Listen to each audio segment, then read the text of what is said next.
La fiscal general Diana Salazar informó en un video de redes sociales que está embarazada y el presidente de la Asamblea, Henry Kronfle, dijo que con aprobación del procurador se podrían suspender los juicios políticos en su contra. La justicia de Argentina da luz verde para la extradición de Hernán Luque, luego de 3 meses de estar bajo arresto domiciliario en ese país, pero él apeló. El presidente Daniel Noboa se reunió con su homólogo de Francia, Emmanuel Macron. Hablaron de cooperación, pero se desconocen los detalles. El mandatario Noboa acusa a la factoría, cuestionado proveedor de alimentos de las cárceles del país, de tener vínculos con una empresa de agua que pertenece a la esposa de alias Fito. La Organización Mundial de la Salud aprobó una segunda vacuna contra el dengue, debido a un alarmante incremento de casos y muertes por la enfermedad en Latinoamérica y en particular en Brasil, donde ya están aplicando las dosis. La atención arrancó para los ecuatorianos residentes en México, en oficinas consulares de Guatemala y Estados Unidos, mientras organismos internacionales ponen líneas telefónicas para los migrantes irregulares. La oposición venezolana se unifica para enfrentar al mandatario Nicolás Maduro rumbo a la presidencia de ese país. El candidato Edmundo González Urrutia suma el apoyo de algunos movimientos. Televistazo estelar con Juan Carlos Aisprúa.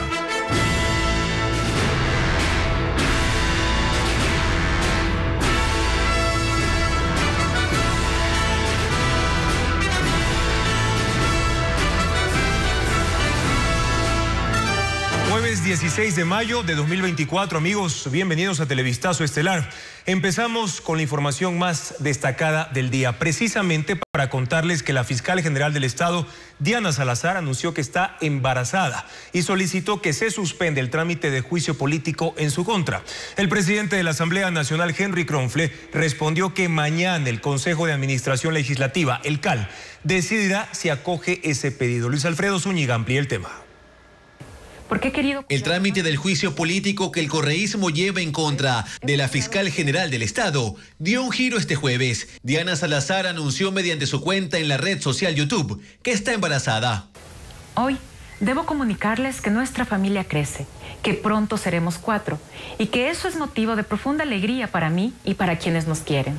Y en consecuencia, durante su anuncio de 2 minutos con 29 segundos, aseguró que aunque el juicio político es una atribución constitucional de la Asamblea, su embarazo cambia las reglas del juego.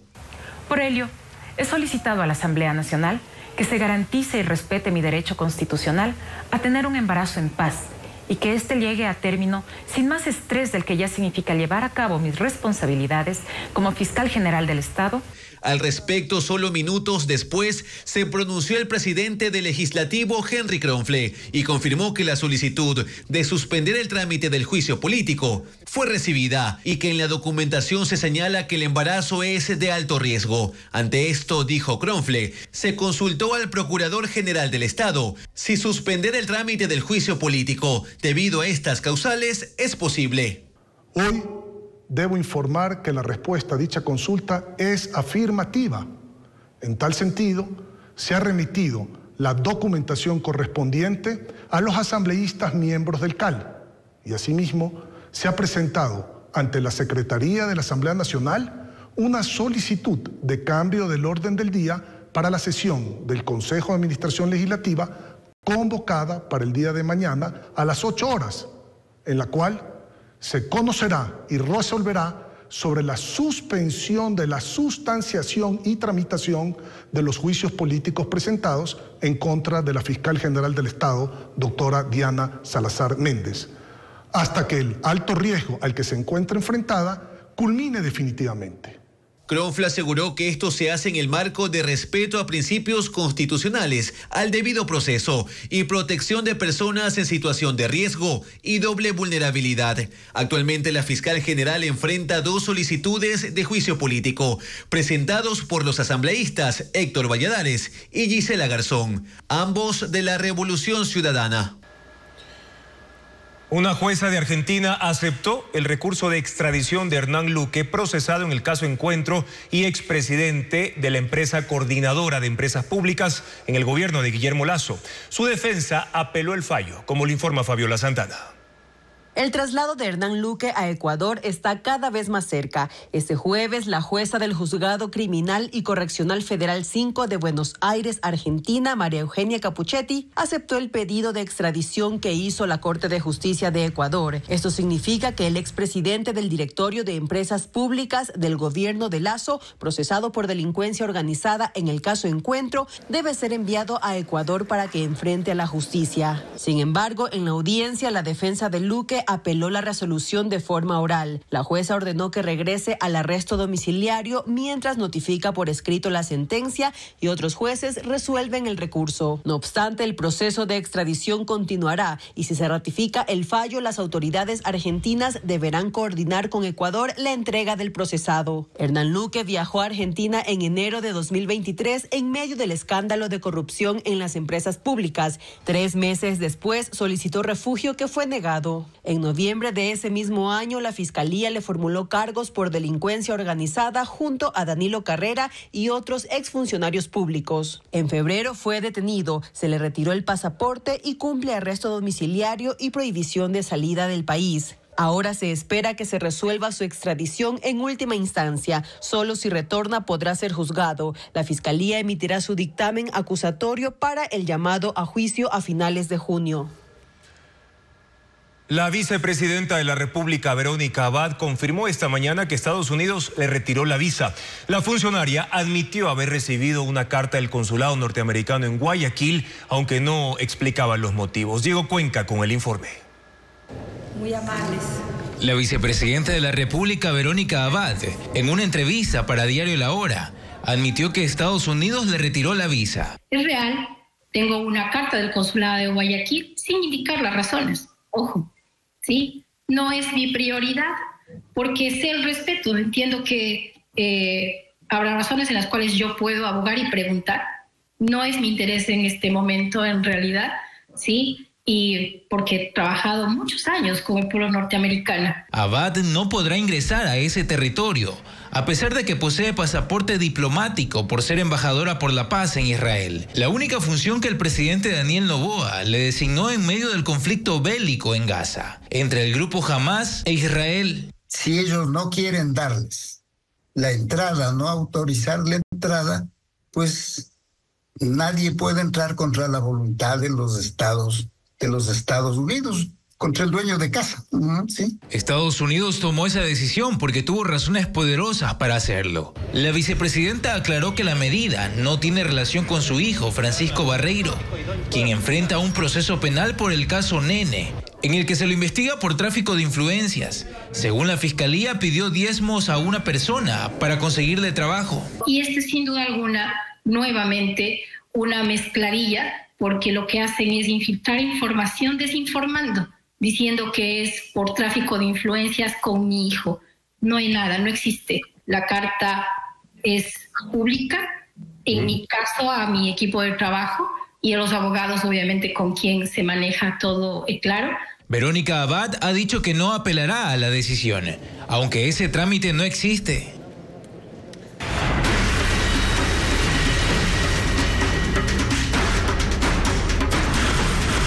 Campañas. La ley a la carta. Verónica Abad será denunciada por una supuesta infracción electoral en la campaña con la que pretendía llegar a la alcaldía de Cuenca. Carla Algado consultó a expertos sobre este tema. Otro problema tendrá que enfrentar la vicepresidenta Verónica Abad, que cumple funciones en Israel. Juan Esteban Guarderas, consejero del Consejo de Participación Ciudadana y Control Social, la acusa de haber hecho campaña anticipada cuando fue candidata a la alcaldía de Cuenca en 2022. La denuncia llega 16 meses después. Él dice tener las fechas y pruebas que corroboran sus acusaciones. Del 3 de enero hasta el 2 de febrero de 2023 se podía hacer campaña. Todo lo que se hizo antes, por parte de todos los candidatos, es ilegal. Bueno, tenemos, si no me equivoco, 8 videos en redes sociales en donde claramente hay una pedida de voto. Y, por otra parte, un perito informático que determinó que no hubo una manipulación de los audios. El consejero no fue claro en el porqué de su denuncia tardía. Porque a mí lo que me interesa es que de cara a las próximas elecciones, estamos a las puertas de unas elecciones y pueden haber algunos candidatos que estén tentados a empezar a correr y a pedir el voto desde este momento, cosa que es ilegal. Y porque a su juicio el Consejo Nacional Electoral no cumple su papel fiscalizador y por eso buscará la mayor sanción para la vicepresidenta. Medardo Oleas, experto en temas electorales, es claro y afirma que la denuncia es improcedente. Este tipo de denuncias solo pueden ser presentadas por los sujetos políticos, es decir, los directores de los partidos políticos o los candidatos, o por las personas que hayan sido afectadas directamente por una acción como la que está denunciando. El señor Guarderas no cumple ninguno de esos requisitos. Segundo, una persona como candidata tiene todo el derecho de exponer con libertad, porque así lo autoriza la ley, sus ideas, principios y programas. Yo puedo acudir al Canal 8 si me entrevistan, puedo ir a una radio, puedo aceptar una entrevista por la prensa. Eso no es campaña, es difusión de ideas. Lo que está prohibido es la contratación de espacios en radio, prensa, televisión y vallas publicitarias. Según él, la denuncia tiene tintes políticos y no legales, que pretenden que Abad sea destituida y no pueda reemplazar al presidente Daniel Noboa cuando tenga que dejar el cargo para hacer campaña en su intención de ser reelecto. Guarderas también incluirá en su denuncia al coordinador de Pachacutic y ex candidato a la prefectura Guillermo Churuchumbi y a Francisco Suárez, quien fue candidato a la prefectura de Tungurahua.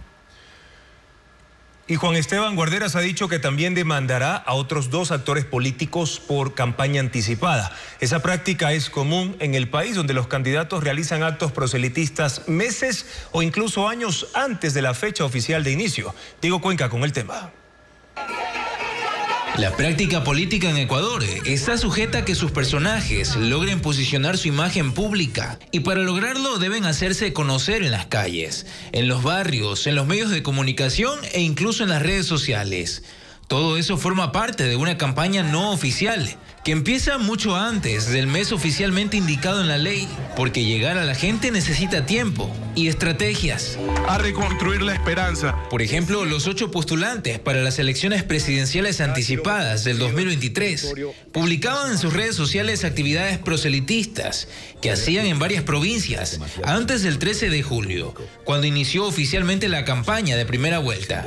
Luisa González se reunía con mujeres y jóvenes en cantones de Manabí y hacía recorridos en bicicleta. Otto Sonnenholzner hablaba con sus simpatizantes y el ahora presidente Daniel Noboa en abril entregaba alimentos y llevaba brigadas médicas a los electores. Todo eso aún está registrado en sus cuentas en redes sociales. Un candidato tiene varios deberes que cumplir y uno de ellos es el de posicionarse, dicho en otra forma, el de hacerse conocer. Y esto conlleva la realización de un proceso de comunicación, de movilización, de algunos factores que obviamente llevan más de 35 días. Es todo un proceso. En cualquier ámbito, siempre la campaña será permanente. Aunque el Código de la Democracia prohíbe hacer campaña anticipada y fija 35 días como periodo oficial para hacer proselitismo, las organizaciones terminan buscando atajos para alcanzar popularidad. Y el Ecuador particularmente es un país que carece de institucionalidad en muchos factores, entre ellos lo de los partidos políticos. Y en ocasiones funciona, como en las elecciones seccionales donde la modelo y creadora de contenido María Fernanda Vargas logró ser alcaldesa del cantón Simón Bolívar. Ella también se promocionó en redes antes del tiempo oficial. Lo mismo hizo Luis Chonillo, quien alcanzó la alcaldía en Durán y aprovechó la Navidad del 2022 para promocionarse. El nombre del propietario de un patio de compra-venta de vehículos de Guayaquil vincula indirectamente a Daniel Salcedo y otros procesados en el caso Metástasis con el postulante mejor puntuado para nuevo defensor público, Daniel Frías Toral.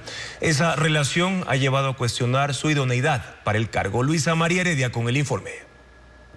Fue al hablar sobre sus encuentros con la expresidenta de la Corte Provincial de Justicia del Guayas, Fabiola Gallardo, que Daniel Salcedo trajo a colación a una persona que ya había sido mencionada antes en el caso Metástasis, Armando Suárez. En su versión libre y voluntaria para el caso Purga a inicios de mes, Salcedo contó que en 2023 visitó a Gallardo en su casa, en Zaporondón, lugar al que llegó con 3 custodios y un chofer, en un vehículo que no era de él. Era el auto de un amigo, Armando Suárez. Tiene un patio de carros. Ese nombre aparece varias veces en los chats entre Leandro Norero y un usuario que Fiscalía atribuye a Javier Jordán, en el que se refieren al vehículo blindado color negro que le facilitaron al ex asambleísta correísta Ronnie Aliaga, a quien llamaban el ruso. El siguiente diálogo data de julio de 2022. Ñaño, bendiciones, pilas. Un número para que entreguen ese carro para el ruso. Mándalo a dejar donde Armando. Ahí lo mandamos a recoger, que el ruso vive al frente. Ya de una, le digo. ¿Pero en patio de Armando o casa de Armando? Todo depende si es hoy. El automotor es el mismo en que tras la muerte de Norero se movilizaba Rodrigo Frías Toral, el postulante con el mejor puntaje en el concurso para defensor público. Frías, en su afán por desmentir cualquier vínculo con el narcotraficante, dirigió una carta a la ciudadanía que dice textualmente: el automóvil fue adquirido en la reconocida casa comercial Azaque en la ciudad de Guayaquil. Ese negocio es el mismo patio de compraventa de carros al que se refieren Salcedo, Norero y Jordán, y cuyo propietario, según confirmó Frías en declaraciones públicas, es Armando Suárez. Esta indirecta relación con la red de Norero puso en duda la probidad e integridad de Frías Toral para ocupar el cargo. De hecho, su postulación fue 3 veces impugnada, aunque no se aceptaron los argumentos presentados. Pues de acuerdo con la presidenta de la comisión de selección que lleva a cabo el concurso, Gabriela Cadena, solo una sentencia ejecutoriada en contra del postulante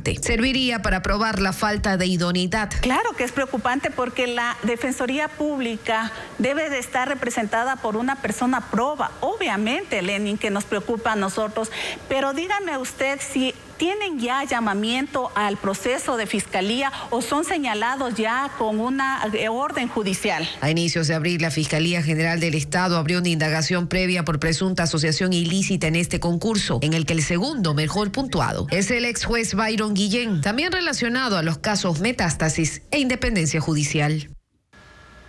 El presidente Daniel Noboa se reunió hoy con su homólogo de Francia, Emmanuel Macron.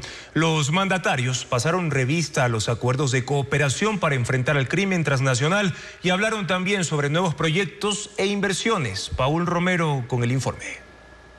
Daniel Noboa se reunió este jueves con su homólogo de Francia, Emmanuel Macron, en el 5º día de gira oficial por Europa. El presidente asistió al Palacio del Elíseo con su esposa Lavinia Balbonesi. Les recibió el mandatario francés, también acompañado de su esposa Brigitte. Los mandatarios revisaron la agenda de cooperación entre los dos países. La presidencia informó que Noboa agradeció el apoyo de Francia para la lucha contra el crimen transnacional y le presentó un portafolio de inversiones en áreas estratégicas. Hoy en día vivimos una crisis energética y con inversión en energías renovables como solar, como eólica, como geotérmicas, vamos a poder compensar también dentro de los momentos de estiaje o en los momentos en que haya posibles sequías. Pero el presidente no especificó qué acuerdo concreto logró para fortalecer el sistema eléctrico. Antes de la reunión con Macron, Noboa dio una entrevista a la agencia francesa de prensa en español. Allí habló de la crisis de inseguridad que vive el Ecuador por el narcotráfico y la urgencia de la cooperación internacional para frenar la violencia criminal. Y ya parte de esa violencia se está viendo en Europa. Entonces debería de haber un esfuerzo conjunto, porque si es que se logra parar el problema desde el origen, creo que se puede resolver muchos problemas. Es que la ayuda no es solo darnos un fusil o darnos una pistola, es ayudarnos con becas para jóvenes de 18 años que hoy en día no tienen oportunidad de estudiar. Es invertir en el Ecuador en zonas de desarrollo para que haya empleo.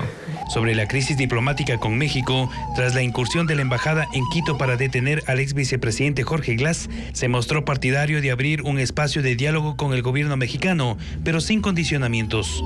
Queremos tener un diálogo fluido y un diálogo de paz, sin que exista intervención ni del un lado ni del otro.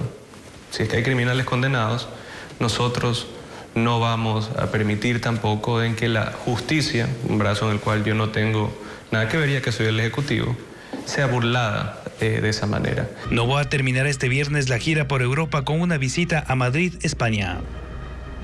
La oposición venezolana lista su primer acto de masas en la campaña rumbo a la presidencia. El candidato Edmundo González Urrutia espera derrotar a Nicolás Maduro en los comicios del 28 de julio y hace un llamado de unidad con la esperanza de que el país cambie para que millones de venezolanos que han migrado puedan regresar a este país. La líder opositora María Corina Machado es quien se ha encargado de impulsar su candidatura. Como candidato presidencial. Edmundo González Urrutia es un catedrático y diplomático de 74 años, sin experiencia en política electoral, pero con el reto de enfrentar a Nicolás Maduro en las presidenciales de julio. preside la Mesa de la Unidad Democrática y es la tercera carta que se juega la coalición Plataforma Unitaria después de que María Corina Machado fue inhabilitada por el gobierno y su sucesora, Corina Lloris, también tuvo obstáculos para inscribirse. González suma el apoyo de algunos movimientos, así como la fuerza de Machado, que ha recorrido el país alentando la esperanza de un cambio. De los venezolanos que estamos decididos a luchar hasta el final. Mientras que González habla de las prioridades que lo mueven para retar a Maduro en las urnas. Ofrecemos una Venezuela que pueda volver a vivir en paz, en libertad y en democracia. Dice querer el retorno de los venezolanos, 7 millones de personas que han huido de la pobreza y la represión desde hace casi 20 años. La oposición apuntaba a ganar también entre los votantes en el extranjero, que por la cantidad de personas bien pudo llegar a ser la principal circunscripción electoral de Venezuela. Pero han denunciado obstáculos para inscribirse y el registro quedó actualizado con menos de 1 millón de votantes. La Plataforma Unitaria tendrá un gran acto de campaña este sábado. No será en Caracas, sino a hora y media de ahí en la localidad de La Victoria, lugar de nacimiento del candidato Edmundo González, que se probará por primera vez ante las masas. Más lluvias e inundaciones afectan a Sudamérica. La ciudad de Concordia en Argentina y regiones de Uruguay se han visto afectadas. Ileana Suárez con las imágenes. Severas inundaciones afectan a la ciudad argentina de Concordia, en la provincia de Entre Ríos. 579 personas entre adultos y menores se vieron forzados a abandonar sus casas. Los bomberos estiman que el agua tardará en bajar, lo que demorará el regreso de los evacuados a sus hogares. Las autoridades reforzaron la seguridad en las zonas afectadas para evitar saqueos en los comercios o robos en las casas que permanecen vacías en medio de la emergencia. Del lado de Uruguay, las lluvias afectaron zonas fronterizas con Argentina, como Paysandú y El Salto, y ciudades como Cerro Largo, Artigas, en la frontera con Brasil. Los altos niveles del agua han dejado a más de 3.000 personas desplazadas y cientos de hogares sin servicios básicos. Además, las lluvias que continúan sobre el estado de Río Grande do Sul, en Brasil, provocan la crecida y desbordamiento del río Uruguay, que cruza por ambos países.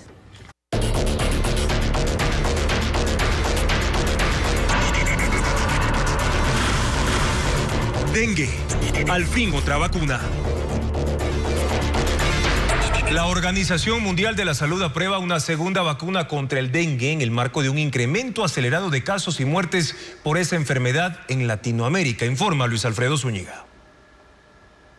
El anuncio lo hizo la Organización Mundial de la Salud este miércoles. La vacuna contra el dengue TAC-003 de la farmacéutica japonesa Takeda fue aprobada por el organismo. Según la OMS, la TAC-003 es una vacuna viva atenuada que tiene versiones debilitadas de los 4 serotipos del virus que causan el dengue y se transmiten a las personas por la picadura del mosquito Aedes aegypti. Se trata de la segunda vacuna avalada por la OMS, sumándose así a la desarrollada por la farmacéutica francesa Sanofi Pasteur, llamada CYD-TDV, aprobada en 2016. La OMS recomendó el uso de la TAC-003 para niños de 6 a 16 años en entornos con alta probabilidad de transmisión del dengue. La vacuna debe administrarse en un esquema de 2 dosis, con un intervalo de 3 meses. La aprobación de esta nueva vacuna se da en el marco de un incremento histórico de casos en Latinoamérica. Solo en Brasil superan los 4 millones de casos y 2.000 muertes por dengue. En esa nación ya se aplica la vacuna japonesa desde febrero. Se estima que cada año hay entre 100 y 400 millones de casos de dengue en todo el mundo y que 3.800 millones de personas viven en países donde el dengue es endémico. La mayoría de los enfermos se encuentran en Asia, África y América. 5 provincias registran más casos de dengue. Ecuador no tiene vacuna para frenarla. Sin embargo, autoridades ahora están evaluando adquirirla. Valeria Navarro informa. En el país hay 27.063 casos de dengue. Este año han muerto 31 personas y cerca de 4.000 tienen síntomas graves. Las provincias más afectadas son Manabí con 4.455 casos, Los Ríos 3.516, Santo Domingo 3.312, El Oro 3.253 y y Guayas 2.937 casos. Esmeraldas, Napo, Morona, Santiago y Sucumbíos tienen alrededor de 1.000 casos. La población más afectada tiene entre 20 a 49 años. Los contagios muestran que esta enfermedad se agrava en el país al punto en que en solo 4 meses hay prácticamente el mismo número de casos que el año pasado. Ecuador no tiene vacuna para frenar esta epidemia. El área de vigilancia epidemiológica del Ministerio de Salud analiza aún la vacuna japonesa Takeda, aprobada ayer por la Organización Mundial de la Salud. Las autoridades dicen que deben evaluar el precio, la tasa de muertos, quienes pueden recibirla, las dosis que se necesitan, las contraindicaciones y el tiempo de efectividad. La epidemióloga y ex asesora de la Organización Panamericana de la Salud, Catalina Yepes, considera que el país tarde o temprano comprará una vacuna, pero que por el momento hay consideraciones a evaluar. Estas personas que están enfermando gravemente es una consecuencia de una segunda infección, de un serotipo más grave, o es un tema de manejo terapéutico inadecuado. Mientras las autoridades toman una decisión, las fumigaciones para erradicar mosquitos, concientizar a la población sobre el aseo y la no automedicación son acciones paliativas, pero que en absoluto han servido para frenar los contagios. El Consejo de Educación Superior resolverá en las próximas horas la polémica en la Universidad Central por las cuestionadas elecciones de autoridades. ¿Cuáles son las opciones que se plantean sobre la mesa? Informe Hernán Higuera. Las actividades en la Universidad Central se desarrollan entre la incertidumbre y las dudas.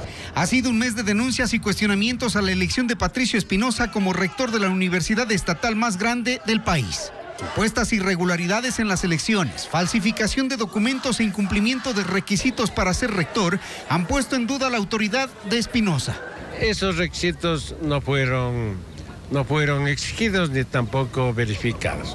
En eso se fundamentaba el argumento de mi denuncia.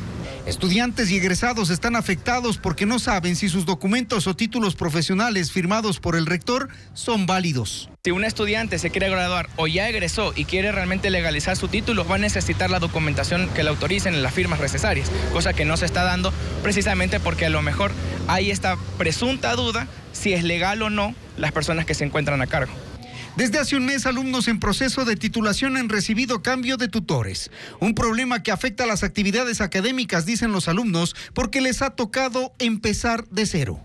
La universidad ha estado en el limbo y en una disputa que también es política y que en las próximas horas será resuelta por el Consejo de Educación Superior tras analizar un informe técnico y jurídico presentado por Cenecid. Hay 3 alternativas: ratificar al cuestionado rector y su cuerpo académico, repetir las elecciones o intervenir la Universidad Central. El Consejo de Educación Superior está reunido para dar una respuesta. Desde hoy, Ecuador arrancó la atención consular en Guatemala y Estados Unidos tras el cierre de sus oficinas en México.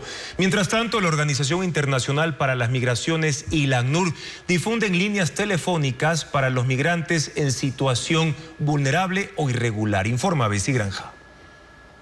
Este jueves 16 de mayo arrancó la atención en las oficinas de Guatemala y las ciudades de Houston y Phoenix, en Texas, Estados Unidos, tras el cierre de las oficinas en Ciudad de México y Monterrey, debido al quiebre de las relaciones diplomáticas entre Ecuador y México.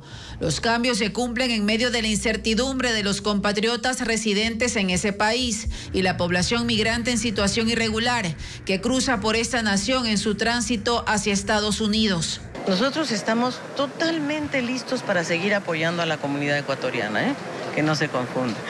México también dispuso que el consulado de ese país en Perú atienda a los ecuatorianos para acceder a los servicios que dejaron de funcionar en Ecuador. Asimismo, están disponibles en territorio azteca 18 oficinas de la Organización Internacional para las Migraciones, OIM. La OIM ofrece el teléfono más 52 55 5532 3922 y el mail iommexico@iom.int. Mientras la ACNUR, la línea 800-226-8769 y la atención por WhatsApp más 52 55 7005 5950. Mientras la Asociación de Ecuatorianos Residentes en México espera despejar con las autoridades de la Cancillería ecuatoriana las dudas que aún existen. Solicitamos una reunión con la señora canciller. Afortunadamente las autoridades ya nos dieron respuesta. Tendremos esta reunión el día de mañana. En México residen cerca de 4.000 ecuatorianos, mientras en los 3 primeros meses de 2024, casi 36.000 compatriotas fueron detenidos por ingresar de forma irregular a ese país. La policía de California, Estados Unidos, dispersó a manifestantes pro-palestinos en una sala de conferencias de la Universidad de Irvine. 10 agencias policiales llegaron al campus tras la alerta de los directivos sobre una protesta violenta. Luego de 4 horas, los uniformados expulsaron a la gente de la sala y de un campamento que habían instalado.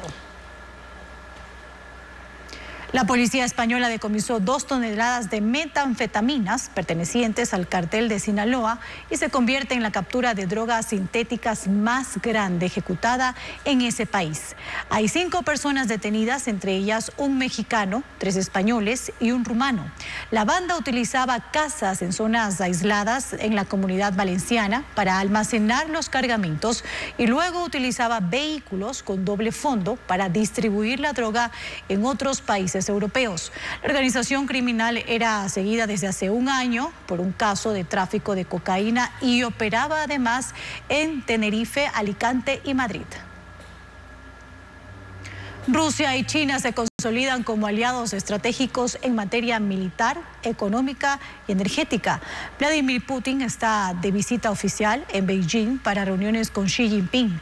Han hablado de cómo superar el conflicto en Ucrania, para lo que el presidente chino insiste en diálogos políticos y diplomáticos, como informa Pedro Jiménez. China recibe con honores al presidente de Rusia en el palacio conocido como el Gran Salón del Pueblo en Beijing, junto a la plaza de Tiananmen, donde se escucharon los himnos de ambos países. Xi Jinping y Vladimir Putin se han reunido más de 40 veces, la última hace apenas 6 meses, pero este es el primer encuentro desde que Putin asumió su 5º periodo de gobierno, que lo tendrá al frente de la Federación Rusa hasta 2030. Él, al igual que el mandatario chino, han reformado las constituciones para poder mantenerse más tiempo en el poder. Se cumplen además 75 años del establecimiento de relaciones diplomáticas entre China y Rusia, y han firmado una declaración para profundizar su asociación estratégica que incluye cooperación en varios campos. Xi Jinping dijo que seguirán consolidando una relación como buenos vecinos, buenos amigos y buenos socios. En cuestiones militares y sobre la invasión rusa en Ucrania, el presidente chino habló de una solución política que pase por una conferencia reconocida por las partes en conflicto para reanudar el diálogo, pero no presiona a Rusia para que detenga los ataques. En ese contexto, China sigue abasteciendo a Moscú de componentes claves para la producción de armas, y las compras de gas y petróleo impulsan la economía de Rusia. Putin celebró que los negocios bilaterales sigan expandiéndose. Llegaron el año pasado al equivalente a 240.000 millones de dólares, aunque dependen cada vez menos de la moneda estadounidense, ya que el 90% de las transacciones comerciales fueron hechas en rublos y yuanes. Han declarado también que la colaboración energética, incluido el campo nuclear, es un sector prioritario en la interacción entre China y Rusia. El gobierno de Francia declaró estado de emergencia en Nueva Caledonia, un territorio francés en el Pacífico Sur, tras disturbios que dejan 4 muertos. La violencia se desató por una reforma para otorgar derechos electorales a los franceses que viven en las islas. Las calles de Nouméa, capital de las islas de Nueva Caledonia, están llenas de autos y edificios quemados y el aeropuerto permanece cerrado. Los enfrentamientos armados entre manifestantes y policías iniciaron el lunes y dejan hasta ahora 4 muertos, entre ellos un agente de la policía.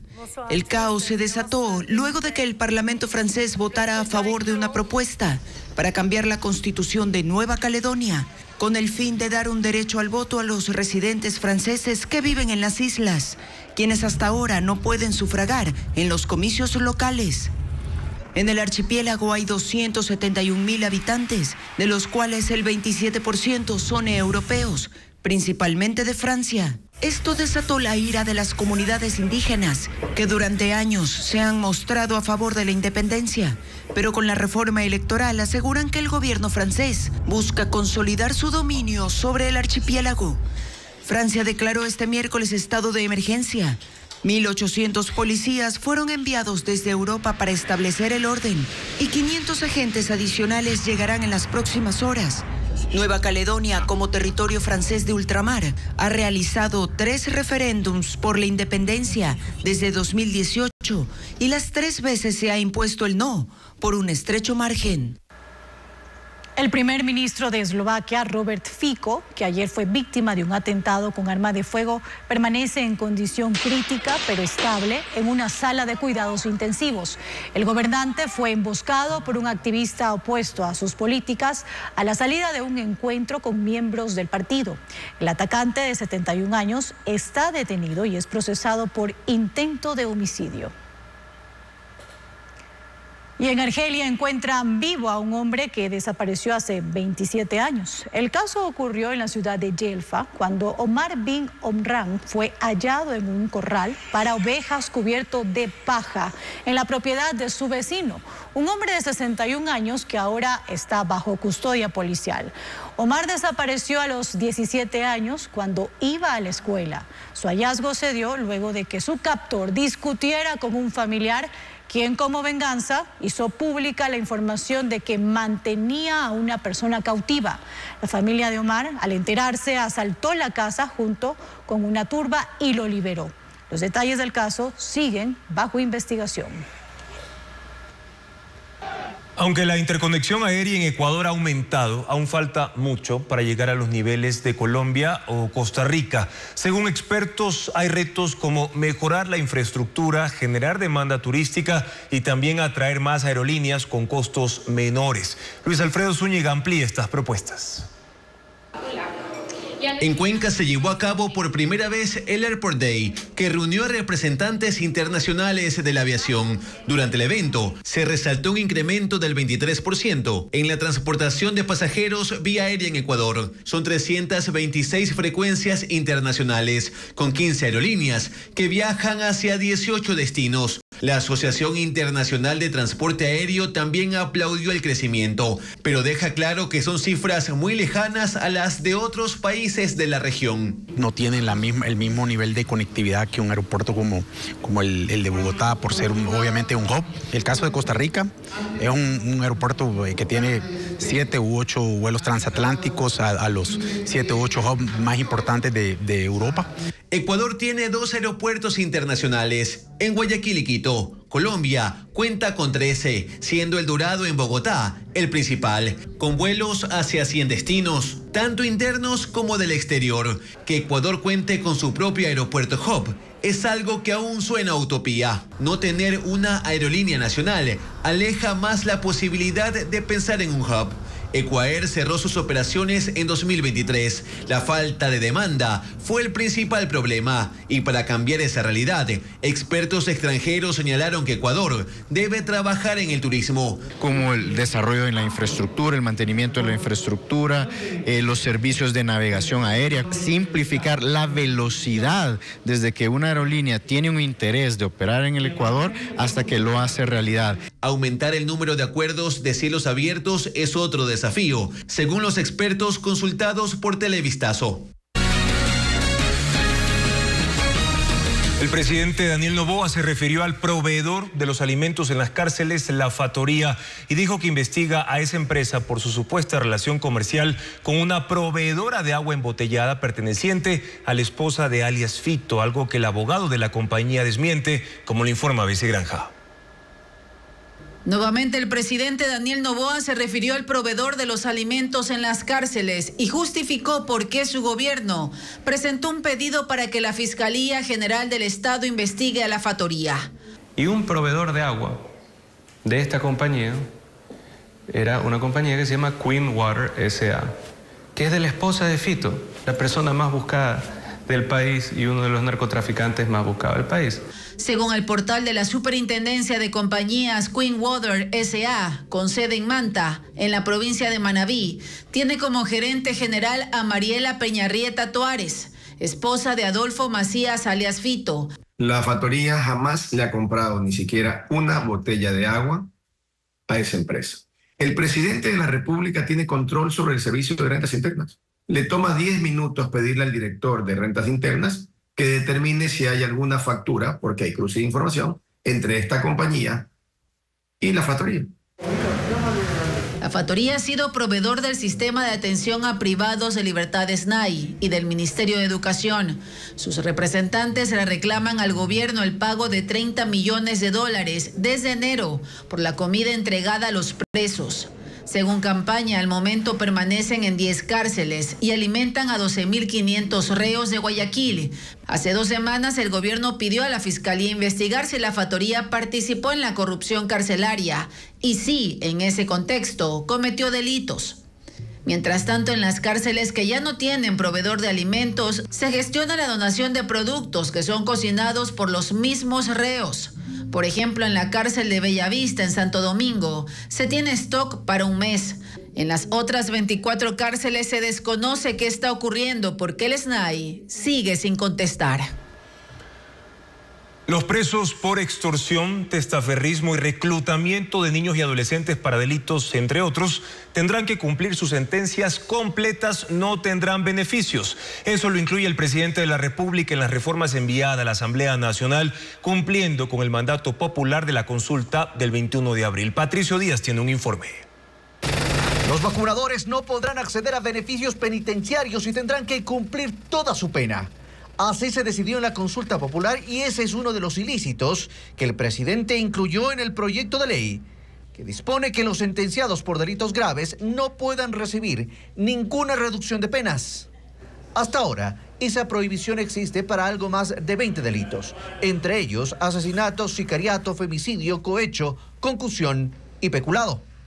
Con la victoria del sí en la pregunta 3 de la consulta popular, el presidente incluyó otros 12.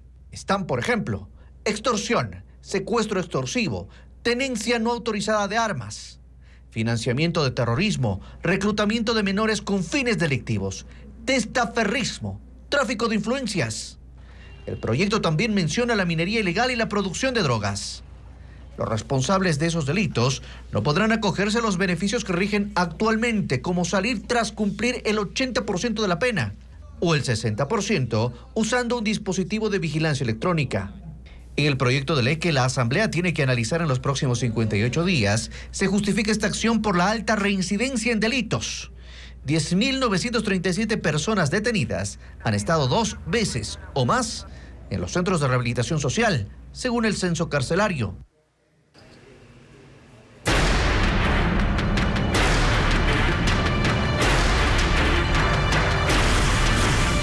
Violencia, la estela imparable.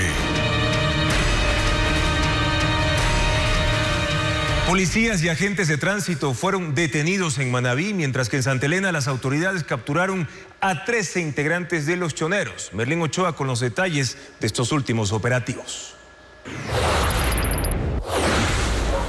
En la provincia de Santa Elena fueron aprehendidos 13 integrantes del grupo terrorista Los Choneros.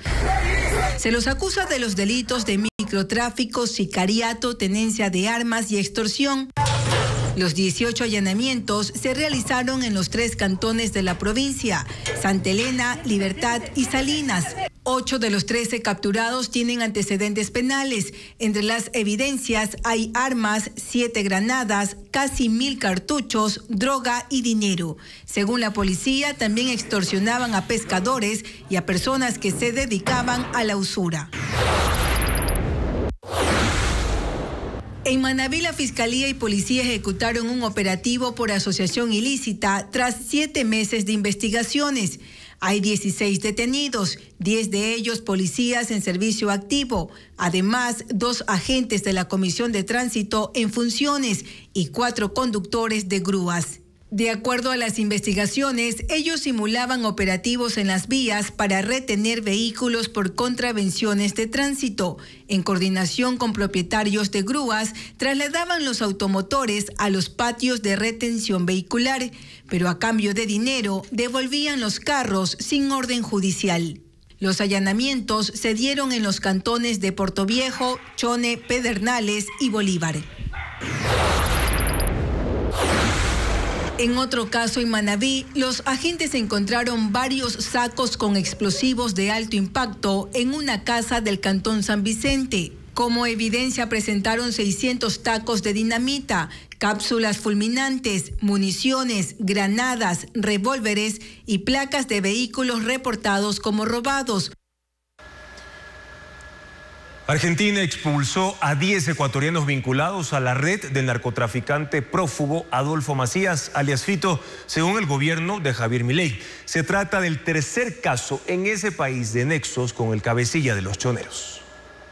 Argentina expulsó a 10 ecuatorianos relacionados con Adolfo Macías, alias Fito, cabecilla del grupo de delincuencia organizada Los Choneros, según información del gobierno de Javier Milei. El portavoz presidencial de la Casa Rosada, Manuel Adorni, informó sobre las condiciones en que fueron detenidos los ecuatorianos junto a otras personas que pertenecen, según ellos, a esa red. La Policía Federal expulsó del país a 12 inmigrantes ilegales, 10 ecuatorianos, un brasileño y un colombiano que tenían vínculos con el narcoterrorista ecuatoriano Fito Macías. Los inmigrantes ilegales fueron descubiertos por Gendarmería Nacional y estaban escondidos dentro de un camión en la provincia de Córdoba, en Totoral. Argentina no reveló la identidad de los expulsados. Fuentes oficiales en Ecuador señalaron que están revisando la información entregada por ese país para establecer los nexos con la organización criminal de alias Fito, uno de los delincuentes más buscados por la policía, tras su fuga de la cárcel regional de Guayaquil en diciembre de 2023. Se trata de la tercera expulsión de personas vinculadas a Adolfo Macías. Ya habían sido expulsados familiares de Macías, además de sus abogados. Esto es parte de la limpieza del narcoterrorismo que estamos haciendo en la Argentina. En enero fueron deportadas 8 personas de su círculo cercano en un avión de la Fuerza Aérea de Argentina. El 2 de mayo también 2 abogados que permanecían en Córdoba, encargados de los intereses económicos de la familia del narcotraficante, según el gobierno argentino. 4 encapuchados interceptaron y mataron a un médico en el Empalme, en Guayas, este martes. Los delincuentes fueron ya incluidos en el plan de recompensas. El crimen ocurrió en el conocido Triángulo de la Muerte, donde delinquen 2 organizaciones criminales. Merlin Ochoa explica el nivel de riesgo en esa zona. La policía tiene nuevas pistas sobre el asesinato del doctor José Steven Aguirre Giler, de 25 años. Por segunda vez lo intentaron secuestrar, se opuso y lo mataron el martes pasado. Ya fueron identificados los 4 hombres encapuchados que lo abordaron en un carro. Uno de ellos le disparó en el hombro, pero la bala cruzó al tórax. La policía los incluyó en el plan de recompensas, que incluye hasta $5 millones por información que permita su captura. Quienes tengan datos deben llamar al 131. El médico fue asesinado en el conocido Triángulo de la Muerte, conformado por Buena Fe y Quevedo en Los Ríos y el Empalme en Guayas, un triángulo de 36 kilómetros donde operan los lobos y choneros. Las víctimas son transportistas de carga pesada y doctores, profesores y contratistas públicos en las zonas rurales. Las investigaciones determinan que estos 2 grupos terroristas en ese sector no se dedican al narcotráfico, sino al secuestro, extorsión y robos. Los delitos los cometen mayoritariamente en las carreteras interprovinciales, por donde al día circulan 20.000 carros. Las horas más conflictivas son desde las 8 de la noche hasta las 6 de la mañana. La Corte del Guayas negó la pretensión de más de 1.700 empleados de SELEC que buscaban ser parte del contrato colectivo. Según el Ministerio de Energía, esa decisión judicial evitó un costo de $250 millones para la Corporación Eléctrica del Ecuador. Francisco Garcés precisa por qué se tomó esa decisión. La Corte del Guayas negó la acción de protección presentada por el Comité de Empresa de SELEC, que buscaba que 1.756 empleados de la Corporación Eléctrica del Ecuador también tengan los beneficios del contrato colectivo. Con la decisión judicial, SELEC se evita el pago de $250 millones. SELEC es la dueña del 98% de las plantas generadoras de energía. Tiene 4.233 empleados y de ellos 2.477 se rigen bajo el Código del Trabajo y son beneficiarios del contrato colectivo. Pero con una acción de protección, la Central de Trabajadores intentó extender los beneficios a los 1.756 funcionarios administrativos que se rigen por la Ley de Servicio Público. Entre esos beneficios constan el aumento de sueldo del 1% por cada hijo menor, permisos sin cargo a vacaciones, bonificaciones de hasta 300 salarios por despido, incrementos de sueldo por cada año de trabajo y almuerzos gratuitos. La demanda contemplaba que estos beneficios sean retroactivos desde el 2010. Para el gobierno, el fallo de la Corte, notificado el lunes pasado, es una victoria en medio de la crisis eléctrica. El ministro de Energía, Roberto Luque, identificó a los sindicatos del sector eléctrico y sus beneficios como una de las causas de la crisis. La salud financiera de las empresas públicas tiene que ser un factor predominante para poder salir de esta crisis. Y esa salud financiera no va a ser con un tema de unos contratos que son leoninos para el Estado, son insostenibles en el corto plazo y que se amparan en acciones judiciales que nos dejan sin generación eléctrica. El gobierno trabaja, según dijo, para modificar otros contratos como el de CENEL, que ha costado $588 millones desde el 2018. Cuesta alrededor de $800.000 a $1 millón instalar un megavatio. Pudimos haber instalado casi 580 megavatios que ahora han sido pagados en temas de contratos colectivos. Ese contrato permite que los sueldos se dupliquen o tripliquen según el caso. Por eso ahí se paga el sueldo público más alto de $13.500 mensuales. La Corte Constitucional ordenó la recuperación de $22 millones con los que se indemnizó a reclamantes de un predio rural. Se pagó con bonos, por lo que el Banco Central los bloqueó. Además, declaró negligencia y manifiesta también sospecha de prevaricato sobre 3 jueces de la provincia de Los Ríos. La sentencia de la Corte Constitucional no deja títere con cabeza y podría constituirse en referente de acción contra las prácticas judiciales corruptas. Este alto tribunal dispuso al Ministerio de Finanzas que recupere $22.242.000 que se pagó como reparación por el supuesto despojo de un terreno de 3.200 hectáreas en 1985. La sentencia de la Corte además señala que hubo negligencia manifiesta de un juez de primera instancia y de 2 jueces de sala de la Corte Provincial de Los Ríos. Por ello, dispuso a la Fiscalía que investigue un posible prevaricato y al Consejo de la Judicatura investigar por abuso del derecho a la abogada de los litigantes. Detrás de esta sentencia hay una historia. Resulta que los hermanos Bucarán Aivas, a través de un habeas data, lograron que se resuelva un derecho de propiedad. Primero en un juzgado penal de Quevedo y luego en la sala de la Corte Provincial de Los Ríos. En esas instancias se dispuso el pago de una indemnización que fue valorada posteriormente en más de $22 millones. Y en diciembre del año pasado, el Ministerio de Finanzas canceló esos valores con bonos del Estado. Esos bonos fueron vendidos y ahora que la Corte Constitucional dispuso la recuperación de esos recursos, están bloqueados temporalmente esos títulos. Por ello, las bolsas de valores de Guayaquil y Quito han reaccionado señalando que la resolución de la Corte Constitucional pone en riesgo el mercado de valores. Nada han dicho sobre el perjuicio que supone que acciones ilegítimas y corruptas avalen un mal uso de los recursos públicos y de los instrumentos bursátiles. No han condenado esas conductas, no todavía. La Asamblea Nacional negó la reducción de la edad de los embajadores de 35 a 30 años como lo promovía el oficialismo. La reforma fue incluida en los cambios a la Ley de Movilidad Humana y coincide con la posibilidad que analizaba el Ejecutivo de que la nueva embajadora en Estados Unidos sea Soledad Peña, quien no cumple con ese requisito. Patricio Díaz estuvo en la sesión. El oficialismo no pudo bajar la edad mínima de los embajadores. 66 asambleístas votaron en contra de esa posibilidad, incluida por ADN en las reformas a la Ley de Movilidad Humana. 10 se abstuvieron.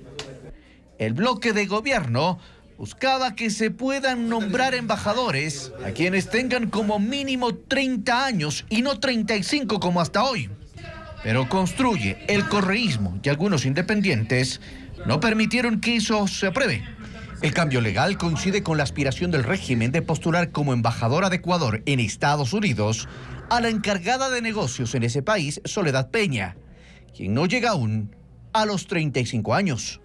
Este fue uno de los cuestionamientos. Esta reforma no tiene que ser dirigida para alguien que quiera ocupar el cargo en la actualidad. Pensemos en lo que va a suceder en el futuro y la representación que tienen que tener nuestros migrantes a través de estas autoridades. En el oficialismo negaron que esa propuesta esté dirigida a favorecer a alguien en particular. Sin embargo, recordaron que el texto aprobado pasa al Ejecutivo para que incluya sus observaciones. El presidente Daniel Noboa tiene la posibilidad de vetar esta ley de manera parcial o total y esperaremos pues que él insista en esta propuesta para apoyar a los jóvenes, que es una decisión estrictamente del presidente. Y si el presidente insiste, en la Asamblea se requieren 92 votos para ratificar el texto. Respaldo que no se podrá conseguir sin el Partido Social Cristiano, que apoya la reforma del oficialismo, y entre ambos suman 50 legisladores. Si bien la Asamblea negó el cambio en la edad de los embajadores, sí aprobó otras reformas a la Ley de Movilidad Humana, como la obligación del Estado de encontrar mecanismos para facilitar el envío y recepción de remesas de los ecuatorianos en el exterior. También el envío de bienes con exención de aranceles y beneficios para quienes retornan al país, como acceso a créditos preferenciales. En Tungurahua se llevó adelante el evento de Shark Tank negociando con tiburones como parte del 4º Foro Nacional de Turismo Fonatur, y en el que participaron 6 emprendedores que buscaron el apoyo de los empresarios para hacer realidad sus proyectos turísticos. Más detalles con Fabián Villa. Con los bailes típicos de la sierra se dio la bienvenida a 120 operadores y emprendedores turísticos de todo el país, que llegaron hasta Tungurahua para el 4º Foro Nacional de Turismo, Fonatur 2024. Uno de los eventos que más llamó la atención fue el Shark Tank, negociando con tiburones, donde los emprendedores se colocan al frente de empresarios y dan a conocer sus productos en busca de apoyo y financiamiento para seguir con sus proyectos turísticos. Fueron 4 los empresarios nacionales que escucharon con atención las propuestas de los participantes. Uno de los indicadores claves es que tengan ganancias, pues así reducen riesgos de perder su inversión. Vengo a buscar proyectos que tengan un desarrollo sostenible, que se puedan generar a largo plazo y que realmente sean rentables, porque somos empresarios y una de las misiones también es que sean rentables. Los 6 emprendedores fueron escogidos de entre 120 participantes a escala nacional. En 30 minutos debían mostrar que su propuesta era rentable. Liz Mazón, gerente de Viajaris, presentó su propuesta Ecuador Me Gusta, que consistía en crear un proyecto para fortalecer al país como destino para extranjeros. Luego de la negociación, consiguió $40,000 de inversión, que será devuelta en 6 meses. El plan es invertir en creadores de contenido internacionales para que promuevan y promocionen el Ecuador y además con su comunidad nos garanticen la visita de 2 grupos de turistas durante un año. La experiencia de vivir la Diablada Pillareña durante los 365 días del año también fue otro de los proyectos que obtuvo apoyo, usando el dinero para marketing y colorida vestimenta. Lo que vamos a proponer es que por el 30% de participación de la empresa, ellos aporten una cantidad de $48,000 para poder desarrollar todo lo que viene de las nuevas experiencias en Casa Cultural del Pacto. El próximo evento de este tipo será en Manta. La fecha aún no ha sido confirmada. Danza flamenca, un concierto infantil y exposiciones fotográficas son parte de las actividades culturales para este fin de semana en Guayaquil, Quito y Cuenca. Vanessa Robles con los principales eventos.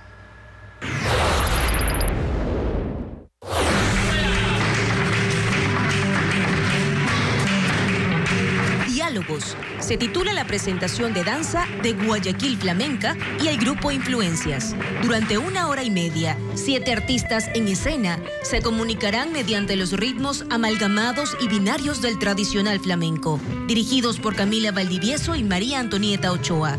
La presentación será en el espacio cultural Casal Catalá, ubicada en Urdesa, este sábado 18 de mayo a las 6 de la tarde y a las 8 de la noche.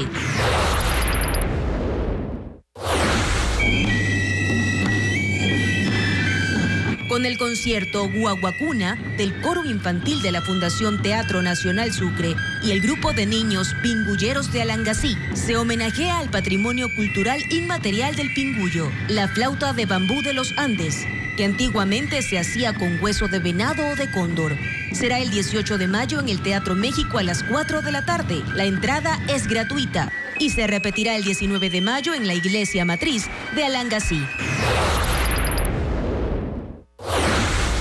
La muestra fotográfica Agua y Cielo de la artista Sonia Pacheco fue inaugurada en el Salón del Pueblo Efraín Jara Hidrobo de la Casa de la Cultura Núcleo de la Suay en Cuenca. Está compuesta por 30 fotografías distribuidas en 2 salas. El mensaje de la exposición es demostrar la esencia de la naturaleza en estos 2 elementos. Estará abierta al público de martes a sábado hasta el 15 de junio. La entrada es gratuita. El premio Mariano Aguilera a la trayectoria artística fue otorgado a María Teresa García. Ella es fotógrafa y referente de la escena cultural ecuatoriana por 40 años. Además, se escogieron 10 ganadores en otras categorías. La gala será mañana, como nos cuenta Vanessa Robles. Esta foto se denomina El Patio de Reunión, de la serie El Otro Sangolquí. Esta otra fue denominada The Eye, pertenece a la serie Paisajes Construidos. La lente es de la serie Pandemia o Contra la Pared. Son cientos de fotografías capturadas por María Teresa García desde 1980, cuando inició su trayectoria. Oriunda de Sangolquí y primera fotógrafa contemporánea del Ecuador, según la Fundación Museos de la Ciudad.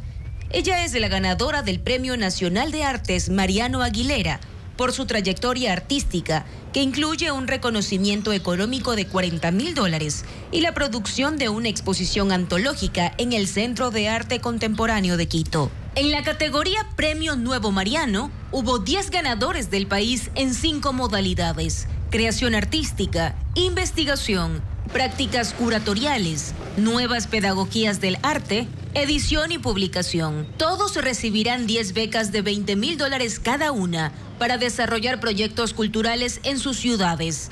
El jurado fue integrado por artistas de Cuba, Bolivia y Ecuador. En esta ocasión, la gala de premiación, que se realiza cada 2 años, será el 17 de mayo en el Centro de Arte Contemporáneo de Quito. En total, postularon 346 artistas. Según el INAMI, las lluvias intensas continuarán la madrugada de este viernes 17 de mayo. Principalmente en las provincias de la Sierra y Amazonía en el norte del país, aunque no se descarta que lleguen a otros territorios en las próximas horas. Gracias por su sintonía y confianza de siempre, amigos. Mañana en Contacto Directo estarán Paul Cárdenas, investigador del Instituto de Microbiología de la Universidad San Francisco, para hablar del dengue en Ecuador y de la nueva vacuna. También el asambleísta Jaime Moreno Félix, proponente del juicio político a la ex ministra de Energía Andrea Arrobo. Él ha culminado una investigación sobre la crisis energética en el país. Los esperamos a las 5:55 de la mañana con más noticias en Televistazo. Buenas noches.